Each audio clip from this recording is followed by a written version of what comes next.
Salut vous! Comme je vous l'ai annoncé dans la précédente vidéo, j'ai trouvé une solution, enfin je crois, pour se doucher en van à l'intérieur. Qui, au cas où vous ne le saviez pas, n'est pas vraiment aménagé, il n'y a pas l'eau courante à l'intérieur, ni l'électricité, ni le gaz. Voilà, il y a un lit, une banquette, une table, basta. Et ensuite c'est agrémenté avec plein d'accessoires portatifs, dont un toilette sèche, une douche qui normalement s'utilise à l'extérieur, je vous laisse aller voir la vidéo à ce sujet dans le petit i. Là ma problématique c'est quand c'est l'hiver, quand on n'est pas dans un endroit hyper adapté pour se doucher dehors, comment on fait? Est-ce qu'on reste puant? Je ne crois pas. Il y a la solution des petites lingettes, pas très écologique, c'est pas non plus le top niveau hygiène, donc il est temps de trouver une solution sans avoir 40 milliards de choses à acheter en plus. Il y a plein de vidéos sur YouTube qui vous donnent des solutions pour ça, fabriquer une douche à très bas coût. Moi comme j'ai déjà cette cabine de douche, j'ai décidé de m'en servir et un matin je me suis réveillée avec une révélation. Et si je la mettais à l'envers? Comme le haut est plus étroit que le bas, je vais pouvoir mettre ça dans une bassine et l'utiliser comme ça. Finalement cette fameuse bassine, je suis jamais tombée sur la bonne à la bonne taille et vu la taille qu'il me fallait, ça aurait été un grand truc qui aurait pris de la place dans le van, un peu relou surtout si ça sert qu'à ça. Je suis finalement tombée sur une piscine pour chiens pliante. Oui. Alors elle est peut-être un peu plus grande que ce que j'aurais eu besoin, mais c'est pas grave parce qu'elle est pliable et puis elle rentre de toute façon dans le van. Donc je pense que je vais arrêter de blablater, je vais vous montrer tout ça et on va l'essayer pour la première fois tous ensemble. Un peu bizarre cette phrase. Voici l'espace dont je dispose entre le lit et la banquette. Là vous avez juste ma douche solaire. On met la piscine juste là, ça rentre parfaitement. Attention, ça risque d'être un peu violent. Peut-être comme les parapluies, ça faut pas les ouvrir à l'intérieur, ça porte malheur, je sais pas.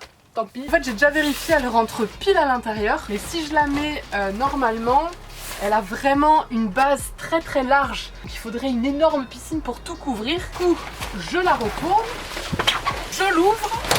Et là normalement on a un truc. Alors mince, il n'est pas ouvert du bon côté du coup. J'essaie de tourner. Voilà. Effectivement ça prend quand même pas mal de place dans le van, mais bon c'est temporaire. Donc à l'intérieur ça donne ça. Comme vous voyez c'est vraiment plus réduit de ce côté là plutôt que à l'endroit. Et donc la piscine devrait retenir l'eau normalement. Donc bah il me reste plus qu'à tester ça en conditions réelles. Je me suis munie de ma petite douche solaire que j'ai remplie avec l'eau chaude de mon robinet à la maison, hein, faut pas déconner non plus. Mon petit savon de Marseille naturel, ma petite serviette et puis en avant. En espérant qu'il n'y ait pas un facteur, un livreur ou un voisin qui vienne sonner parce que là ça va être vraiment bizarre. Elle a deux fermetures, du coup on peut aussi la fermer dans ce sens. Comme ça je vais pouvoir vous parler en même temps. Voilà. Écoutez, c'est parti, j'espère que je vais pas ruiner mon fourgon. Hein,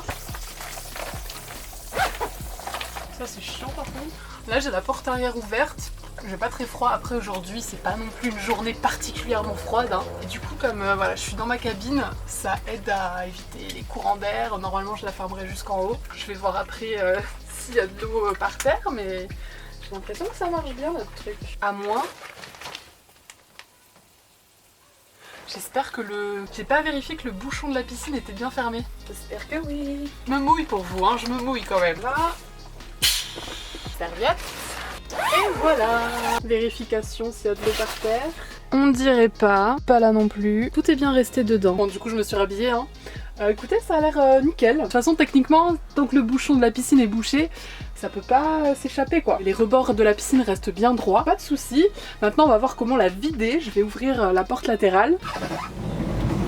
Le truc un peu chiant quand on utilise un rideau ou la cabine, c'est qu'ensuite l'intérieur est mouillé. Généralement j'utilise des serviettes en microfibre pour tout bien essuyer et puis je les fais sécher à l'avant de la cabine ou dehors s'il fait beau. Bientôt on va investir dans un petit objet de chez Karcher qui sert normalement à laver les vitres mais qui aussi aspire un petit peu l'humidité.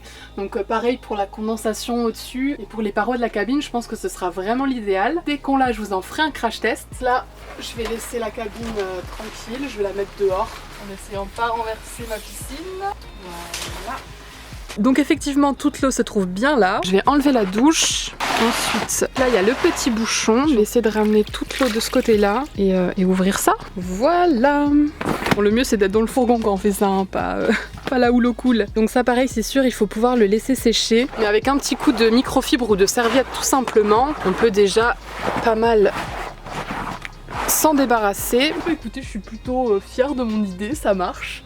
Après oui, c'est un petit peu contraignant c'est sûr, mais ça permet de se doucher chez soi et ça c'est un grand luxe à mes yeux. Ça m'a pas pris plus de temps que ça, je pense qu'en tout j'ai dû mettre 10 minutes, un quart d'heure parce qu'en plus on apprend à vite se doucher en van quand on a de l'eau froide ou même pour économiser l'eau. Après il existe plein d'autres solutions comme aller sur les aires d'autoroute, dans les campings vous pouvez juste payer une douche, je crois que c'est 1 à 2 euros, dans les salles de sport, les piscines etc. c'est possible aussi. Et puis ça se trouve si on est un peu habile on peut juste se servir de la piscine, se mettre dedans et s'en servir un peu comme une baignoire. Le rebord de celle-ci est peut-être un peu juste pour ça, mais à essayer. En fait ce que j'aime bien dans celle-là c'est qu'elle est totalement pliable et une fois pliée elle est vraiment toute petite, donc ça c'est parfait pour la vie en van. Bon je l'ai très mal repliée mais voilà vous avez compris. Donc voilà c'était ma petite solution que j'ai vue encore nulle part sur YouTube, donc je me suis dit que c'était l'occasion de vous la partager. Si jamais vous avez déjà cette cabine comme moi et l'occasion d'essayer, n'hésitez surtout pas à venir m'en faire un retour dans les commentaires.